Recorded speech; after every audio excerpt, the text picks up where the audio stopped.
بسم اللہ الرحمن الرحیم۔ السلام علیکم دوستو۔ شام غریبہ اور خیموں کی لوٹ مار۔ 10 محرم الحرام سن 61 ہجری کی شام، کربلا کے افق پر ڈوبتا ہوا سورج کائنات کی تاریخ کی سب سے مظلوم ترین رات کا گواہ بن رہا تھا، جسے تاریخ شام غریبہ کے نام سے یاد کرتی ہے۔ امام حسین علیہ السلام کی شہادت کے فوراً بعد یزیدی فوج کے وحشیوں نے وہ ظلم ڈھایا جس کی مثال انسانیت نے کبھی نہیں دیکھی۔ عمر بن سعد کے حکم پر عمر بن صبیح اور اس کے جلادوں نے آل محمد صلی اللہ علیہ وآلہ وسلم کے خیموں کا رخ کیا۔ خیموں کو آگ لگا دی گئی، معصوم بچوں کے رونے اور بیویوں کی چیخیں کربلا کی فضا میں گونجنے لگیں۔ تاریخ لکھتی ہے کہ ان ظالموں نے نواسی رسول سیدہ زینب سلام اللہ علیہا اور دیگر مقتورات عصمت کے سروں سے چادریں تک چھین لیں۔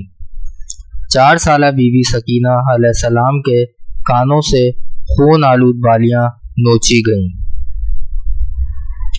اس ہولناک رات میں جہاں ہر طرف خوف کا عالم تھا، وہاں سیدہ زینب علیہ السلام نے امامت کی حفاظت کا ذمہ سنبھالا۔ آپ کے بھائی، چچا، بیٹے اور بھتیجے سب شہید ہو چکے تھے۔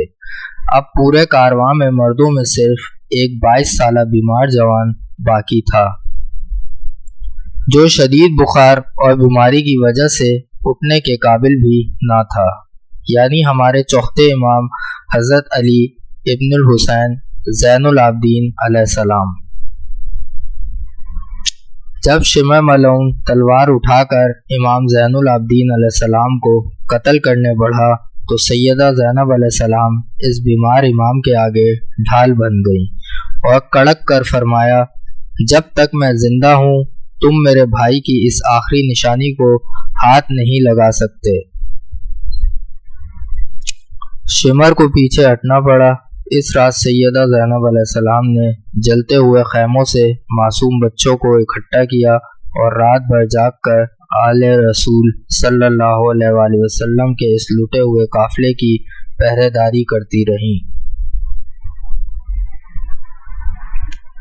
11 محرم مقتل سے روانگی اور پہلا خطبہ۔ 11 محرم کی دوپہر کو عمر بن سعد نے کوفہ کی طرف روانگی کا حکم دیا۔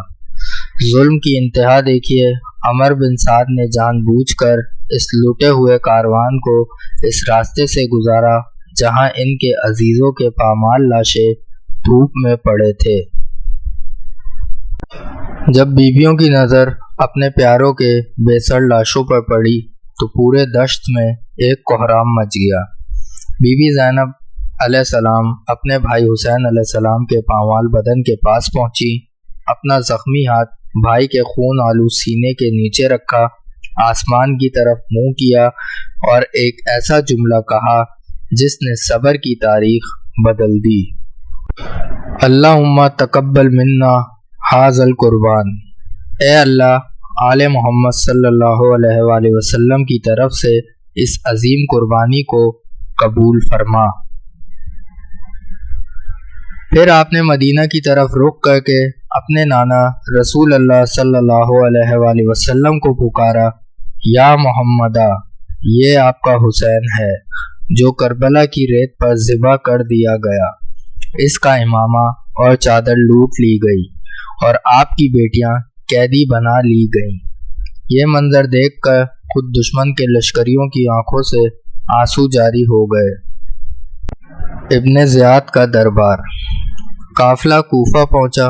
عبید اللہ ابن زیاد نے حکم دیا تھا کہ شہر میں جشن منایا جائے، کیونکہ نعوذ باللہ باغیوں پر فتح ملی ہے، لیکن ابن زیاد یہ بھول چکا تھا کہ اس قافلے میں علی علیہ السلام کی بیٹیاں موجود ہیں۔ تاریخ لکھتی ہے کہ جب بی بی زینب علیہ السلام نے بولنا شروع کیا تو لوگوں کو یوں لگا جیسے علی ابن ابی طالب علیہ السلام زندہ ہو کر بول رہے ہوں۔ آپ نے کوفہ والوں کو مخاطب کر کے فرمایا، اے کوفہ والو، اے مکارو اور غدارو، تم روتے ہو تمہارے آنسو کبھی نہ سوکھے۔ تمہاری مثال اس عورت جیسی ہے جو سوت کاٹنے کے بعد خود ہی اسے ٹکڑے ٹکڑے کر دے۔ تم نے رسول کے جگر گوشے کو قتل کر دیا اور اب تماشا دیکھتے ہو۔ بی بی کے اس خطبے سے کوفہ کے بازار میں صف ماتم بچھ گئی۔ لوگ شرم سے سر جھکانے لگے۔ کوفہ کے گورنر ہاؤس میں قیدیوں کو پیش کیا گیا۔ ابن زیاد ملعون نے تکبر سے سیدہ زینب علیہ السلام کی طرف دیکھا اور طنزاً کہا، اس اللہ کا شکر ہے جس نے تمہارے مردوں کو قتل کر کے تمہیں رسوا کیا اور تمہارے جھوٹ کو بے نقاب کیا۔ نواسی رسول صلی اللہ علیہ وآلہ وسلم نے اس کے بھرے دربار میں جہاں جلاد ننگی تلواریں لیے کھڑے تھے، شیر کی طرح گرج کر جواب دیا، تعریف اس اللہ کی ہے جس نے ہمیں اپنے نبی محمد صلی اللہ علیہ وآلہ وسلم کے ذریعے عزت بخشی۔ رسوا اور ذلیل تو فاسق اور فاجر ہوتا ہے، یعنی تم اور تمہارا امیر یزید، اور جھوٹ گناہگار بولتا ہے، اور الحمدللہ ہم گناہگار نہیں ہیں۔ ابن زیاد تلملا اٹھا۔ اس نے غصے سے کہا، تم نے دیکھا اللہ نے تمہارے بھائی کے ساتھ کیا کیا۔ سیدہ زینب علیہ السلام نے وہ تاریخی جواب دیا جو آج بھی حق کا پرچم ہے، ما رأیت الا جمیلا، میں نے اللہ کی طرف سے جو بھی دیکھا خوبصورت اور بہترین دیکھا۔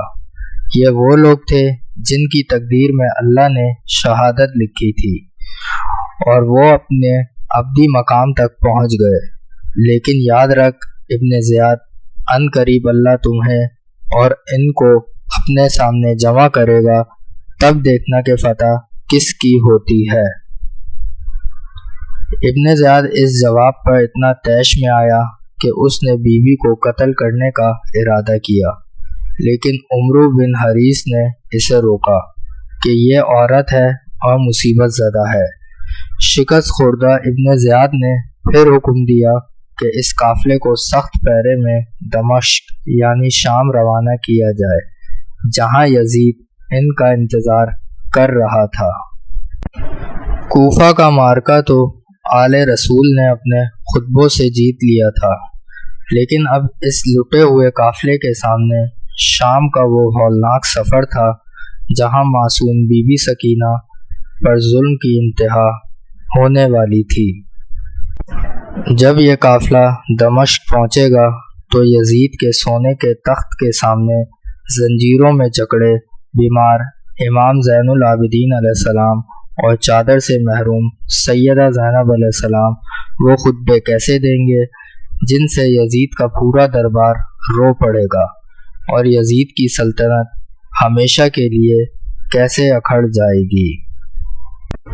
یہ سب دیکھیے ہمارے اس سیریز کے اگلے اور سب سے جاندار حصے دربار یزید کی فتح میں۔